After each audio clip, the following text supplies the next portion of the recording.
Come on, Kevin. We're doing the animations. This is a perfect.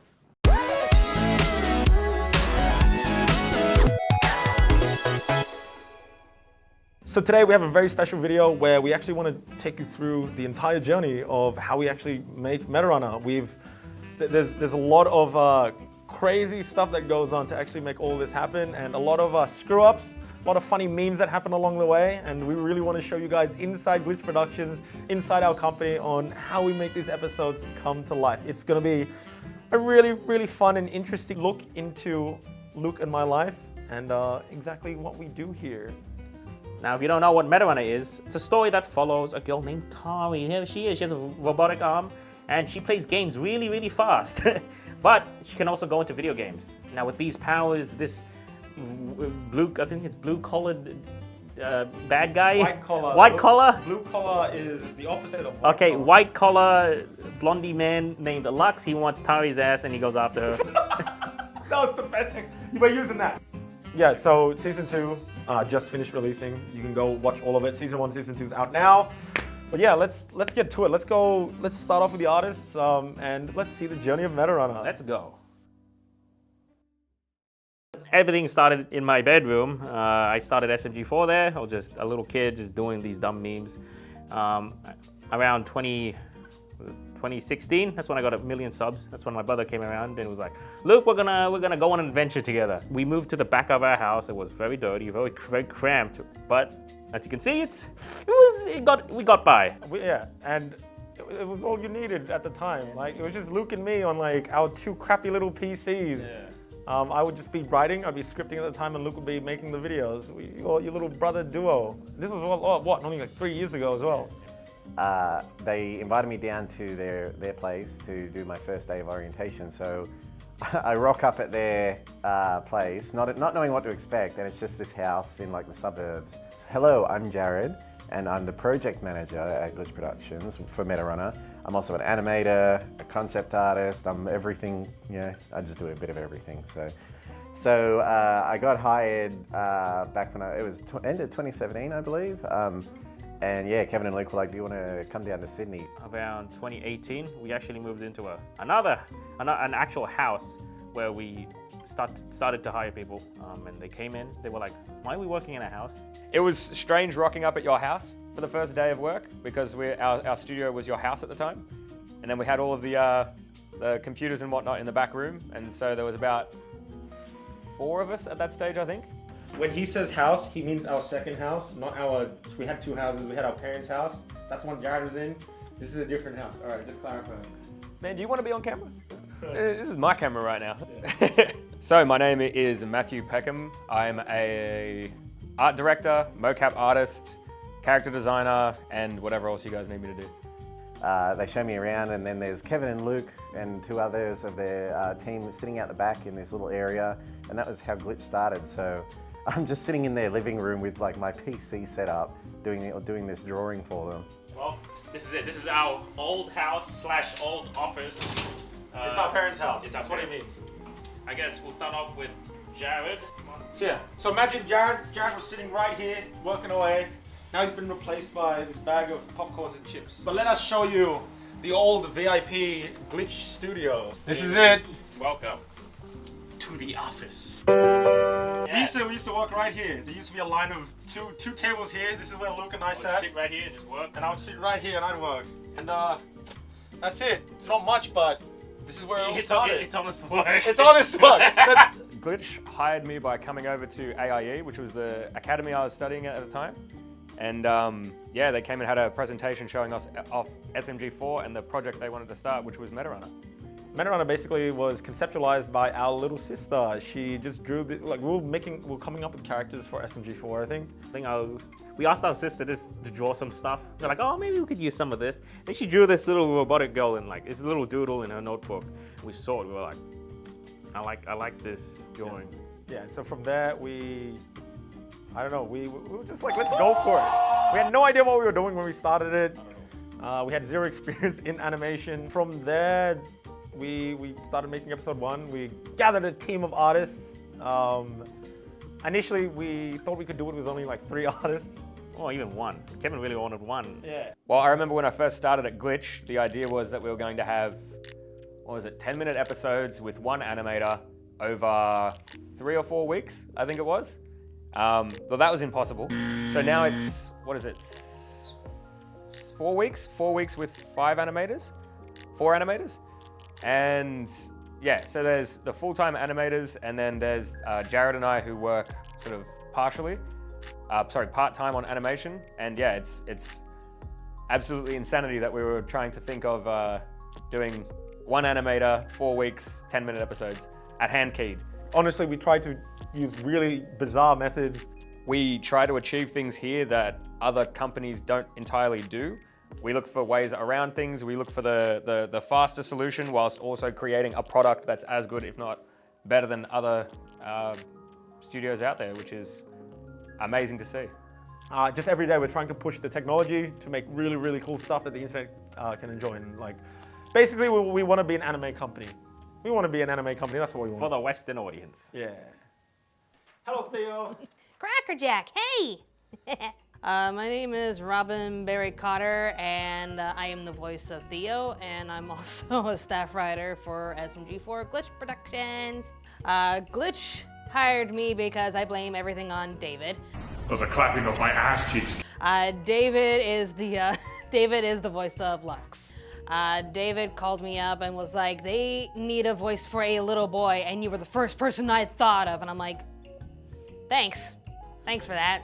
Usually anything that like David would throw at me would be something like fan arty or fan dubbing. I'm just like, okay, whatever, I'll do this for you. And then I go into the studio like, oh, it's actually legit.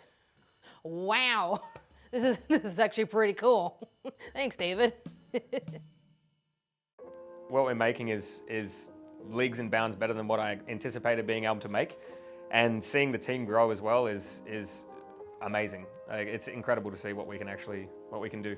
Kevin wanted to buy a statue of. That's me. He wanted to buy a very expensive statue of Tari, and as well as some other decorations, including an arcade machine. I said, no. So I kind of do two things. I help run the business. I write the scripts. I like flesh out the world, the characters, storylines, what things look like, talk to concept artists, all that stuff. Yeah, when you see those characters running around on the screen, they're actually designed by yours truly. I'd get handed, oh, this is Lamar, and it'd have like 2 pictures of Terry Crews or someone and be like, there you go. And then that ends up getting made into a model sheet, which goes off to the 3D modelers to turn into an actual 3D character. So basically I make models in 3D. I start with a cube or a sphere and I do things, I pull things out of it and make it, and then it comes out looking kind of cool. I make big titty anime, can I say big titty? Yeah, big titty anime girls for Glitch Productions. Yeah, it's pretty sick, bro. Everything that you see move in the show, a rigger's had something to do with it. Rigging is essentially putting the skeletons into all the characters that you love to watch. If someone didn't have a skeleton or their bones, they'd just be a big puddle of goo. We put the bones in so that the animators can move the bones around and be able to animate them. What do you guys do as animators? We make things that don't move. That was a dumbass. We get the rigs from the riggers, and then we animate the characters and make them move, make them talk, and give them some life. Basically, it's my job to go around and quality assure everyone's work around the office. So basically, I go in, make sure that everything sort of fits into the main sort of style guide that MetaRun is after. So you're saying that you're responsible for Thick Tari? I'm saying that I am partially responsible for Thick Tari, yes. Everybody give him a round of applause. Hey, come on.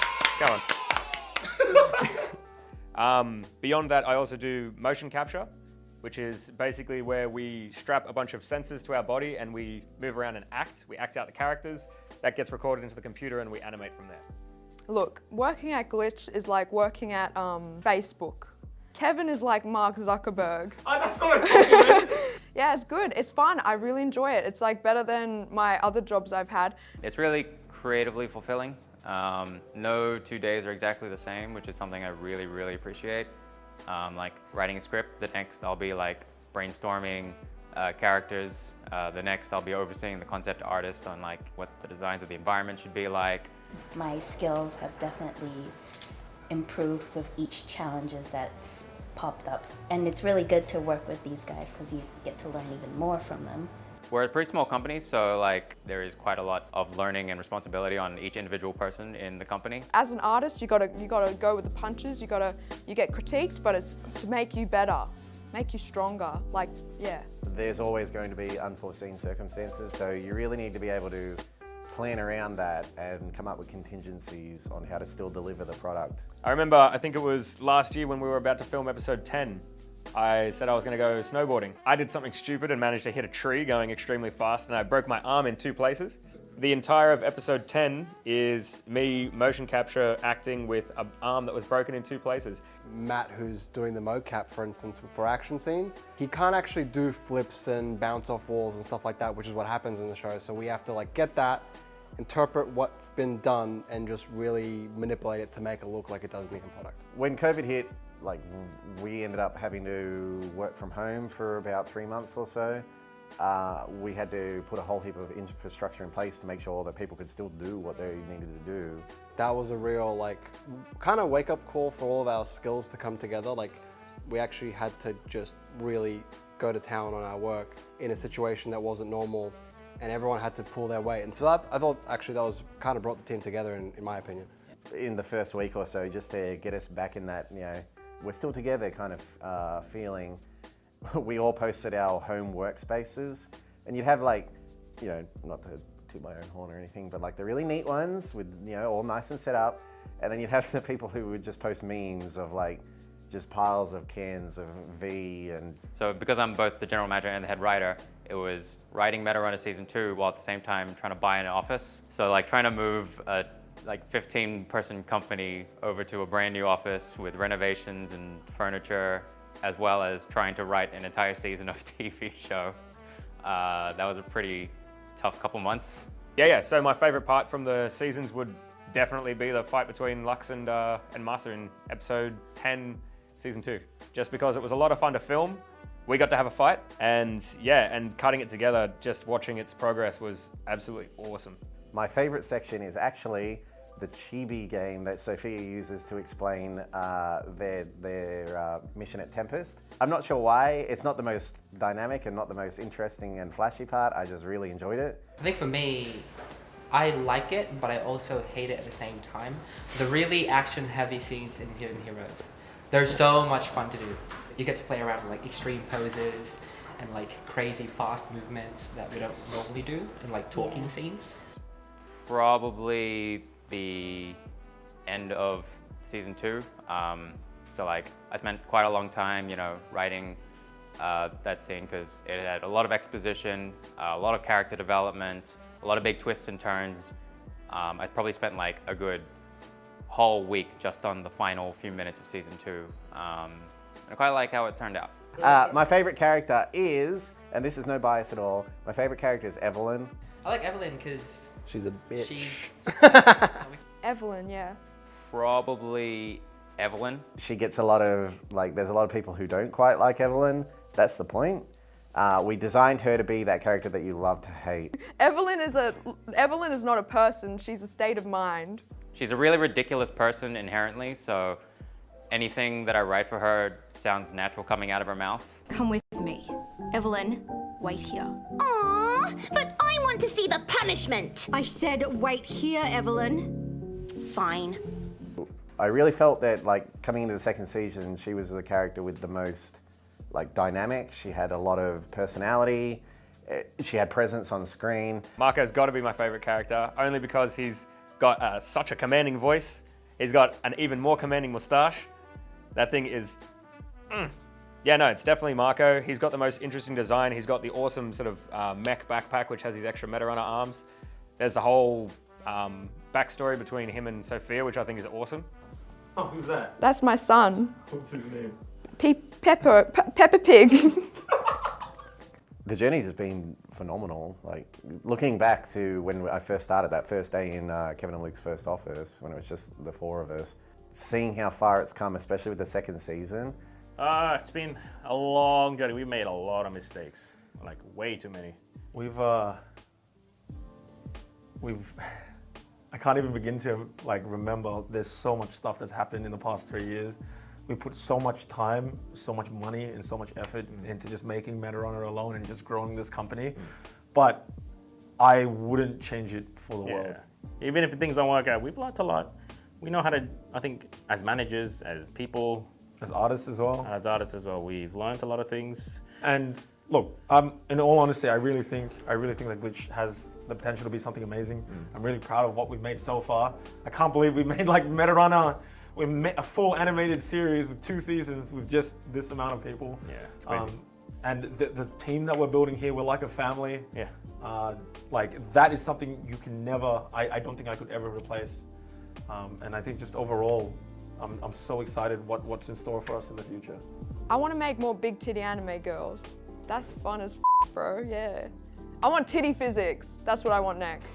Straight up. Make it happen. Honestly, man, I just follow you guys. I do what I'm told. I'm not driving this ship. I'm just helping you steer. What did Jared say to that one? That's a hard question. What's next for me at Glitch is furthering my animation style, like pushing myself, running future projects, making sure they come out on time. He said he just wants to improve his skills. Oh, really? How selfish.